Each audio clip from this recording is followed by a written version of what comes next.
I cannot believe that we're already in the back half of 2024. Are you kidding me? But here we are. Before you know it, the calendar will be turning again, and that means we are already getting ready for 2025 conferences, and one that I'm personally very excited to attend again is the Insights EDU conference. If you care at all about growing enrollment and building a student-centered higher ed experience, you really should be at this conference. Registration is now open, so secure your spot while early bird pricing is still available. Visit insightsedu.com for more information and to register. That's visit insightsedu.com for more information and to register. Hey everybody, this is Elvin Freitas, co-founder of the EdUp Experience, and today we are extremely excited to announce our paid subscription service. By subscribing today, you will get exclusive early access to ad-free episodes, extended episodes, bonus episodes, original content. That's right, original content, and invites to special events, all while helping to sustain EdUp. To become a subscriber, go to edupexperience.com. That's EDUP experience.com and subscribe to our free email newsletter to learn how you can get access. Again, go to edupexperience.com. That's EDUP experience.com. Welcome back, everybody. It's your time to EdUp on the EdUp Experience podcast, where we make education your business. This is Dr. Joe Salustio back with you on another episode as we march, and I mean march, towards 300 presidents interviewed, 1,000 interviews coming up soon as we really are continuing to bring on guests from now every single day, Monday through Friday. And this is, we're recording this in the end of July. Elvin Freitas, my co-founder, has me booked out to the end of September, every day, Monday through Friday, at noon Central, same bat channel, same bat time. I do want to bring up just a couple things. Number one, if you have not noticed, we have started a subscription service. And what I mean by subscription service is we're going to still put out episodes to the public, but we're going to go a little bit deep with our guests that'll only be available to subscribers. We'll call them extended episodes. And that's just to help sustain the very hard work that we have here at the EdUp Experience. It's cheap. I think it's $2.99 a month to subscribe and get those insights that are only going to be available to subscribers. Number two, if you didn't know, I recently started my new gig as the Vice President of Industry Engagement at Ellucian. After 23 years as a higher education administrator, I get to take my talents to Reston, Virginia, as it were. Actually, I am a virtual employee working in my basement, but you get the point. So that I can bring what I know of going through 4 system configurations, 10 different pieces of technology, and many, many other things to my friends across higher education to help them make good decisions about their technology, which we know, if you've seen anything with FAFSA, how important good technology is right now, being able to process and get through it and students through to make decisions. The job of a university president has never been harder. I actually have said that 2 or 3 times, right? I said it first during COVID, then I said it again as mergers and acquisitions started heating up, and then now I'm saying it again after FAFSA. But if you compound all those things together, it's true. The job of a university president has never been harder than it is today. And by the way, we have a crazy political environment going on, so that doesn't help anybody. One person we're going to bring to the microphone right now to help us straighten all that out. And he's going to tell us exactly what we need to hear to bring some sense to this industry. Ladies and gentlemen, he's Dr. Chad Brown. He is the one and only president of Zane State College. What's going on, Chad? How are you? I'm doing well. You were spot on with those remarks. I was at a meeting just a couple months ago, and they asked how many people were new presidents. And I stood up a little later and said, this is my 10th year, but between COVID, enrollment decline, item after item, I said, every year I feel like a brand new president. Really? And then you lay over the value of education over the top of that, where you're fighting this total BS, in my opinion. Noise coming from media and influencers about not going to college, and then students got to sift through all this garbage and get to facts. It's so hard to be a president and so hard to help students amidst all this noise. But we're going to go deep into that, but I want you to level set for us. Tell us about Zane State College. Where are you? Who do you serve? How do you serve them? So Zane State College, we are traditionally a technical college. We became a comprehensive community college in 2007, and we offered our first bachelor's degree just 3 years ago. We are in Central Ohio, about an hour east of Columbus, and we are on the edge of Appalachia.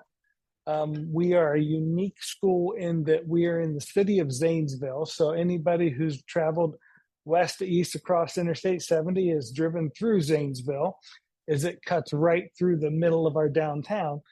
So we actually have a city school with where about 35% of the students are students of color, and then the rest of the district that we serve is incredibly rural. Yeah, that's let's talk about that first, because it's come up. Community colleges are, I almost want to say more often than not, in rural areas, and they represent an economic engine for the area that they serve, and how important that is. And we don't take enough recognition around how the community college in the rural area really supports the other businesses in the region. Can you talk a little bit about that, and the students and the jobs and the support? Sure, and this is something that I've thought about for a long time, and maybe a month ago I read something that wrapped some language around it that made sense to me, which is we are an anchor organization for our community. Really, if you look at the anchor organizations, they're probably your local government, your hospital system, and then your post-secondary education and your whole education system, particularly the post-secondary education. Any one of those fail, our community fails. But we've over the last 20 years probably survived multiple business closures that have literally been tens of thousands of jobs.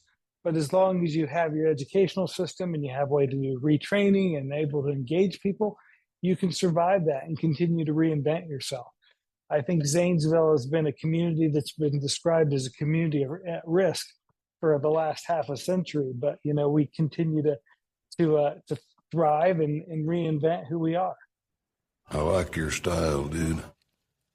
Talk a little bit. I was talking to another college president not too long ago in the Appalachia area, and there's so many. This is a total aside topic, but there's a lot of effects of the opioid crisis in Appalachia. There's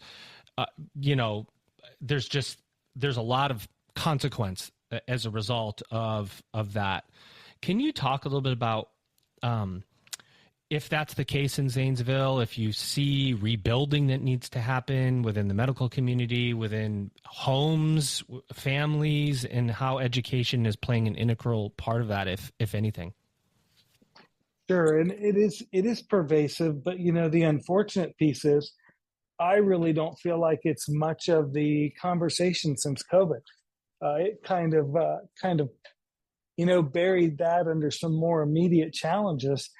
And now I think it's just so accepted as part of what we deal with. It's not a part of the conversation. There are groups who are still working towards that. But a statistic I heard just a short time ago is we're working on some cradle to career work for our community. Is that when you look at our local neonatal intensive care unit, it used to be that once a month or so that you had a baby born who was addicted. And now 50+% of the children born and gone into the NICU are chemically dependent. And we have no idea what long-term impact that is going to have on ability to learn and how that's going to fit through the educational system as it moves through. So that you add that on top of the fact that you have a decade of students who were impacted by COVID. And, the challenges are just going to keep coming, and they're going to come faster and faster, and we need to be ready for them. And so we can't, as a higher education institution, we can't forget that whatever's impacting children today will be impacting us, in the near future. That's a fact. That's a fact. I'm glad that I struck a chord a little bit with you, because there's each of us and each institution, each president has challenges, and you have your economic challenges within the region, but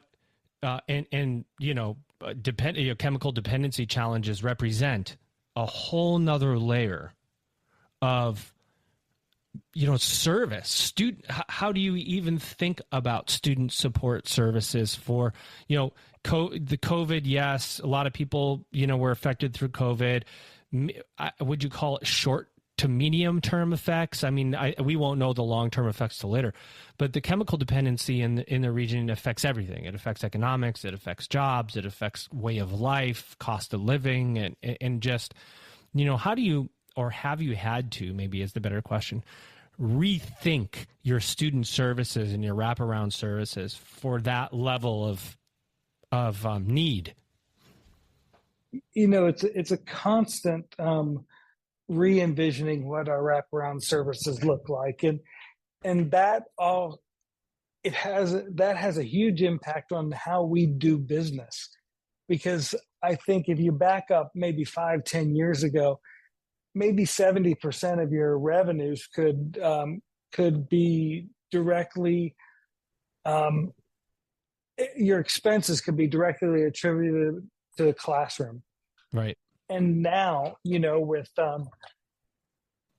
trying to keep tuition affordable, the price controls that exist, either self-imposed or imposed by our legislators, we're having to find ways to magically take more of those incoming tuition dollars and revenue and turn them towards support services. So, in some ways we're partnering with our local United Way for grants and opportunities like that. But, if you're only cobbling together those supports, you're never going to reach the level of continued support that you need. So we have to find ways as communities and as institutions to invest in that aspect for our students.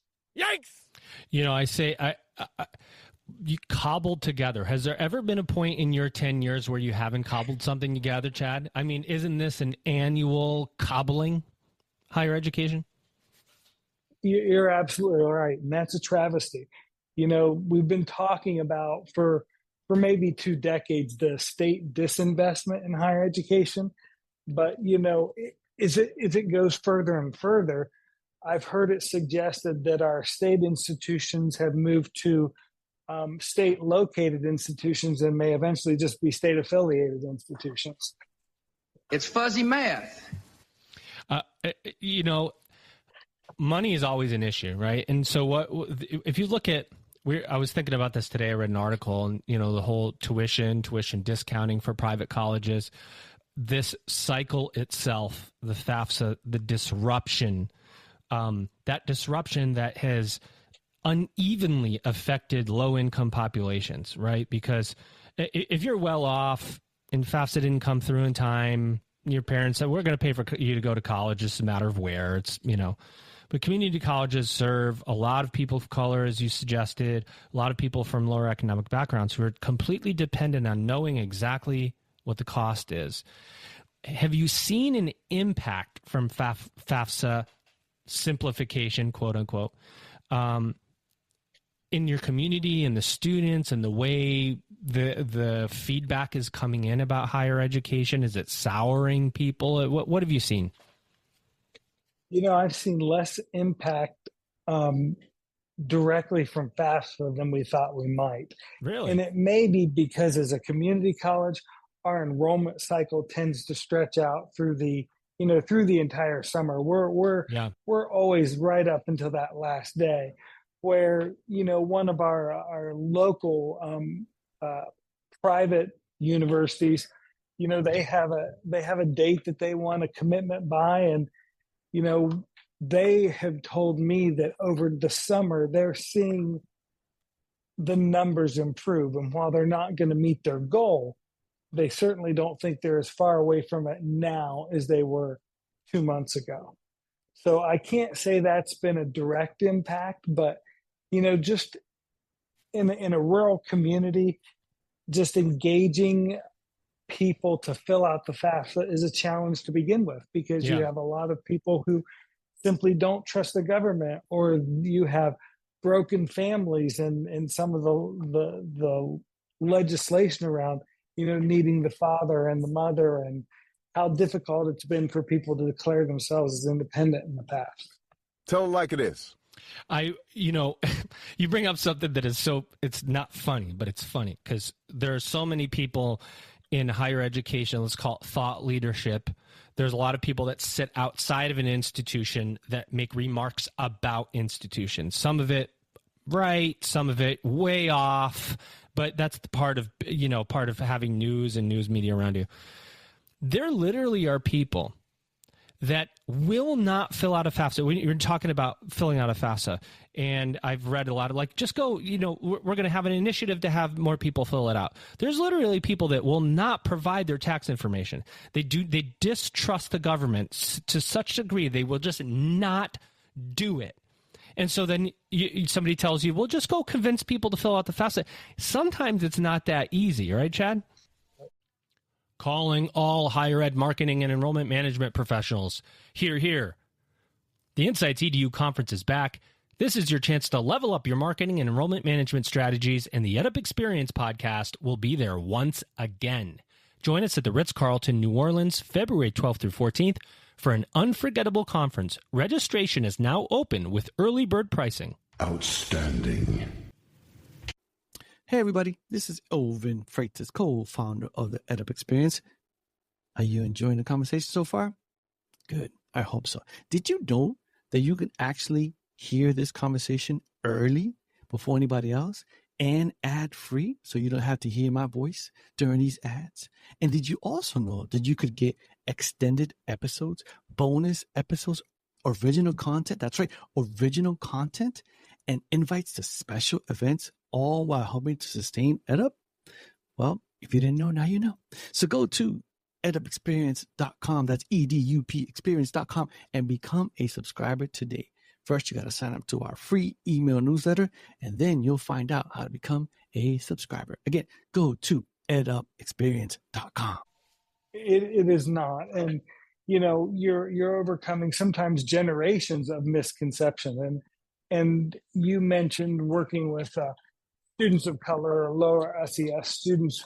When you're dealing with generational poverty, you're just combating a mindset, and they're at the core what we're asking students to do, and to a degree the family that is supporting that student to change their value system that they've had, and basically look at living in a different way, look at spending money in a different way, and that's a challenge. Yeah, almost like succumbing. Like that's the way, some of these families feel that if they provide their information, if they give you their information about their taxes, they're succumbing to some government oversight. It's not conspiracy theory. There is a general fear around government intervention in general. And then you add to that a misunderstanding or a lack of understanding about what FAFSA is and how it can help somebody go to college. You just have people that will simply avoid it and just go, I'm not filling that out. I'm going to go to work instead. And that's why community colleges are so important in my mind, because you bridge that gap. Your entire model is to bridge the gap between a lack of knowledge and knowledge to these communities who need it. Can you just talk about what some of the things that you've been doing in the community to try to bring awareness around education in general and its importance? Sure. So for us, it starts with connecting with families early. We can't connect with kids as sophomores and juniors and expect that they are going to embrace the idea of college. And if not them, their family's going to embrace the idea of college. So we start young. One of the things that we did was we had a mascot years and years ago. We have revived that mascot. And that 6 foot tall tiger costume goes out to the local schools and engages with children. And we work to advocate for the YMCA to build its location here on campus, so campus will become a destination. Yeah, I have I do this very often, and you don't know this, but I record presidents when they don't know. I recorded you, Chad. This was you giving the order to bring back the mascot. Execute Order 66. It worked, right? It makes a difference, and it brings a smile to my board members' faces every time it walks into a room. So I know it does when we take it out to the schools. I love it. How is enrollment going? Enrollment cliff, enrollment decline, enrollment. So much out there. How is Zane State College doing in general? Well, like most institutions, we're struggling to find that adult student, which we know they're there and we know there's a need. And I'll come back to that in just a second, because we're trying not to call them adult students per se. But, right now, our summer was up. Our summer looked like it was up about 10% new incoming students. So I've always said, as goes summer, so goes fall. So we're hopeful for fall. It's trending in the right direction, but amazing. Hey, anything trending up is good right now. Anything trending, yeah. Any number that doesn't start with a negative is a good thing right now. But we're trying to step away from talking about adult students. Yes, we have to classify anybody as 24 and older as an adult student, but we're talking about what we're calling the multi-generational student. And this is understanding that students come to us pretty much with one of two priorities. Either they're going to school and they're scheduling their life around their coursework, or they're going to school and they're scheduling their coursework around their life. Yeah. And if you come to us and that's the way you are, whether you're 20 years old or 40 years old, you bring to us a certain set of challenges. So that's why we're looking at the multi-generational tag, because they have the same challenges, but we can't communicate with a millennial who has those same challenges the same way we can with a baby boomer. And the expectations are different. So, we're trying to handle that as an understanding of how local workforce challenges certain industries, different generational tendencies to be in those different industries. Like, we are 40 miles from the new Intel development. Nice. And so that's gonna fundamentally change the way we our educational opportunities, but it's also gonna cause the community to grow, the community to become more diverse.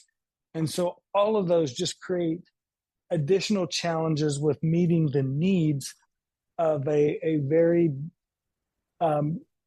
diverse population. There's a company that I worked with previously, a marketing company, Education Dynamics. I don't know if you know them, but they do a lot of work in recruiting the adult student. And you're right. Like, whoever's talking about adult student, we're trying to change that nomenclature because there's too much movement within these student types. So they've coined the modern learner, right? It could be any type of learner. They're trying to access some technology. It's an 18-year-old taking on classes, or a 45-year-old taking on ground courses, or anything in between. There's a modernization of learning happening as we access all of these digital tools, including artificial intelligence. Right? We have so much around us as students. I always joke that, boy, it would have been nice to be in my doctoral program and you probably have felt this when artificial intelligence was around. Like, it would have been great to collate all my research using AI instead of having to do it manually. Like, there's just tools available now that didn't exist. And community colleges are always about preparing students for the workforce, balancing the workforce of now with the workforce of the future. What does that look like internally for you and conversationally? Well, I just left a meeting before we had this conversation, and that was about how do we decide who we want to be in 5 years? How do we even begin to articulate that? Because, the jobs are changing so much, changing so quickly. I mean, 3 years ago, I was one of the only people in our community bringing up AI. And for me, the big idea was that we have a lot of warehousing, and we're going to see that warehousing become, smart warehousing and operate more like Amazon. But, that is so quickly catapulted beyond that. It's touching every aspect of every job. Yeah. Yep. So how do you bridge the gap? It's a big challenge. Mm-hmm. Well, you bridge the gap by, I think, inspiring your total employee base to embrace innovation, because we can't sit around a boardroom table and think up all of the ideas that are going to be necessary to overcome that. But it's also, you've got to have realistic conversations, because everybody wants to talk about short-term certificates. But we can, if every student needs a short-term certificate, and so they need to complete 9 hours or 12 hours with the college, but we have a business model based on everybody completing a 60-hour degree, there's a bit of a gap there. And so we have to be honest with ourselves that if certificates is the way of the future, then we've got to substantially change our business model to survive. Yeah, that's so good, right?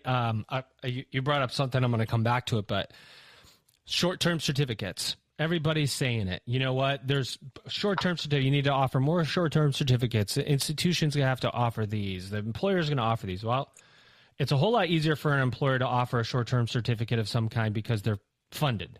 With institutions, charging $300 for a 2-week certificate, or even $3,000 or $4,000 for a medium-length certificate, goes against the entire foundation of the business model, because it is really expensive. The $300 I spend to generate a lead to take my $3,000 program, if I have to provide any kind of instruction, there's no margin in that. In fact, it's a losing proposition.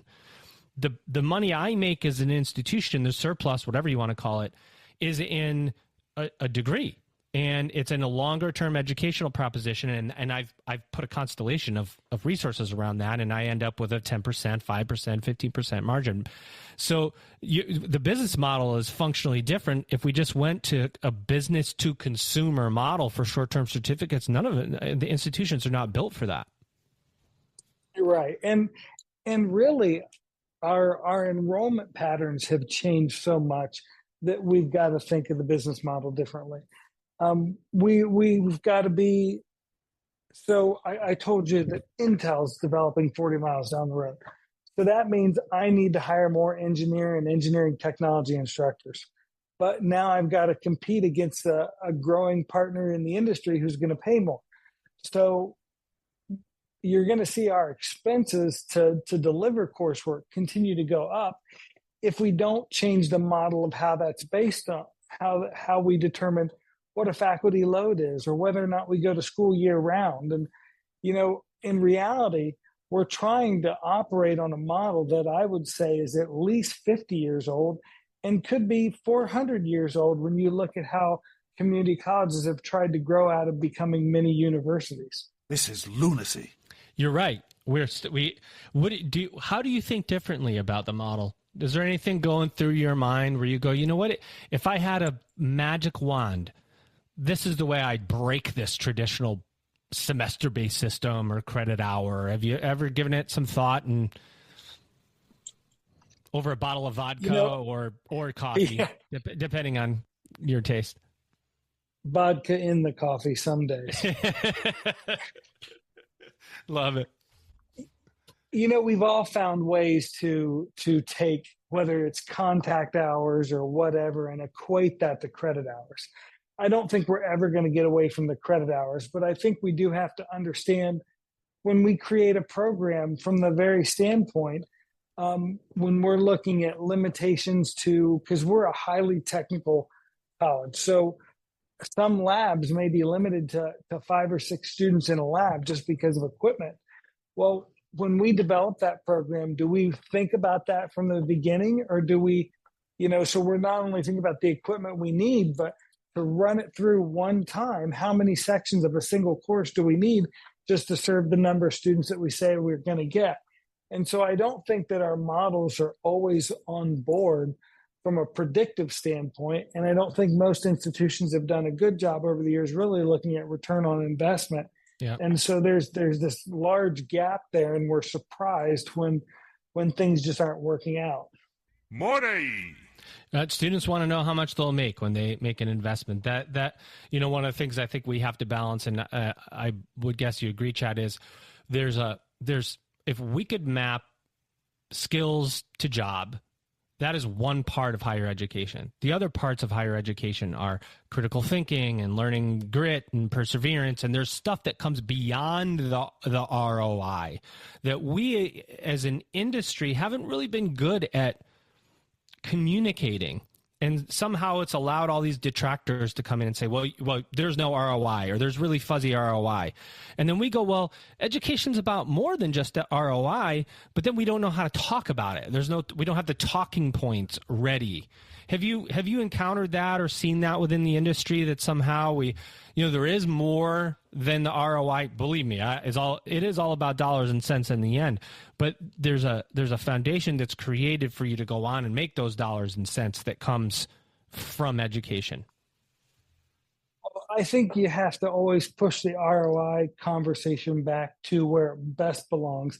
And that is recognizing that for every dollar that a state or a community invests in educating its citizenry, there is return to them from tax base.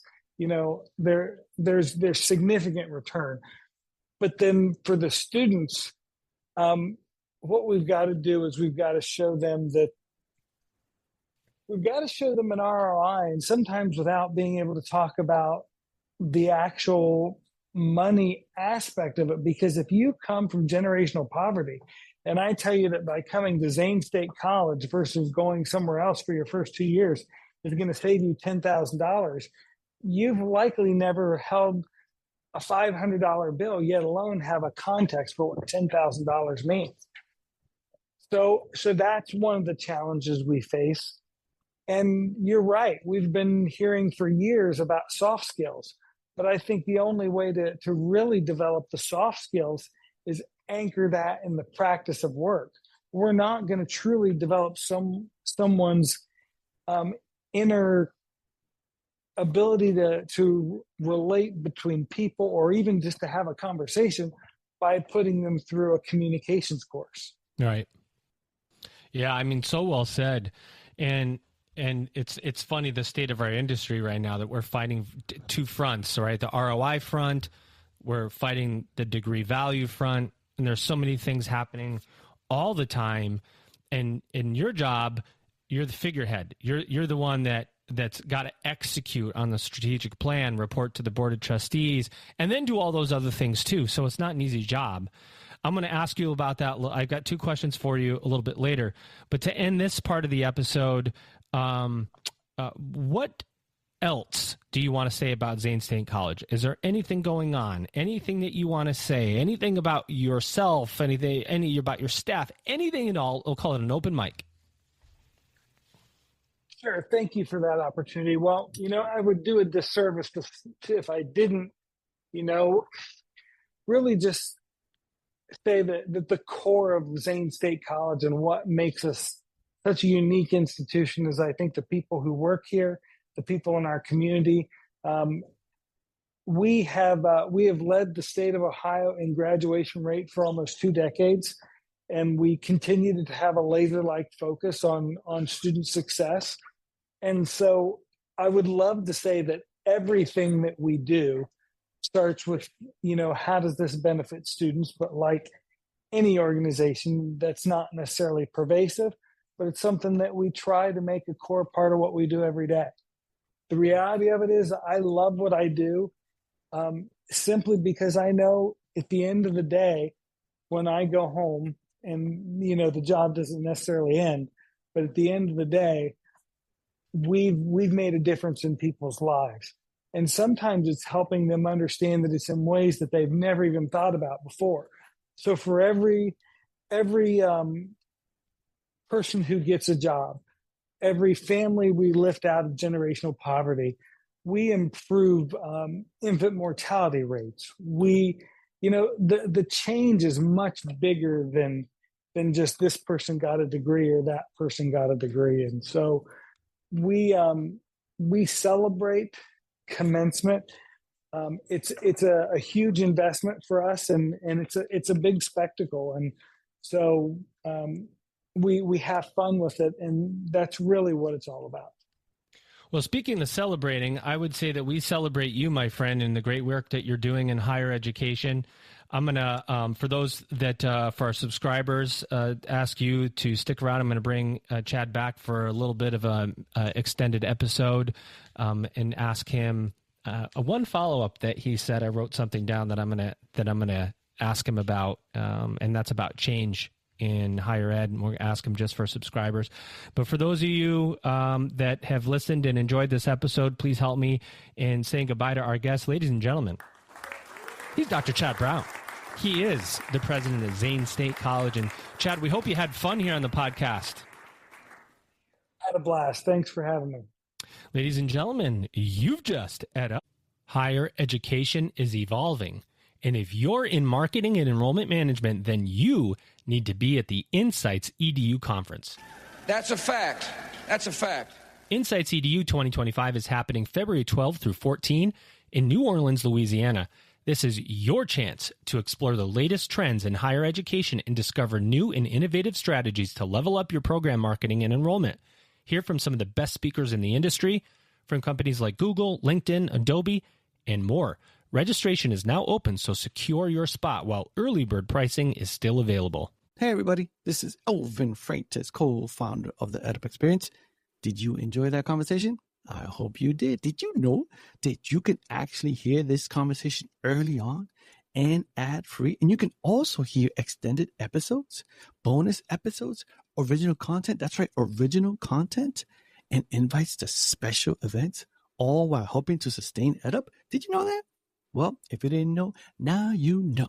To become a subscriber, go to edupexperience.com. That's EDUP experience.com to subscribe to our free email newsletter to learn how you can get access. Again, that's edupexperience.com. That's EDUP experience.com.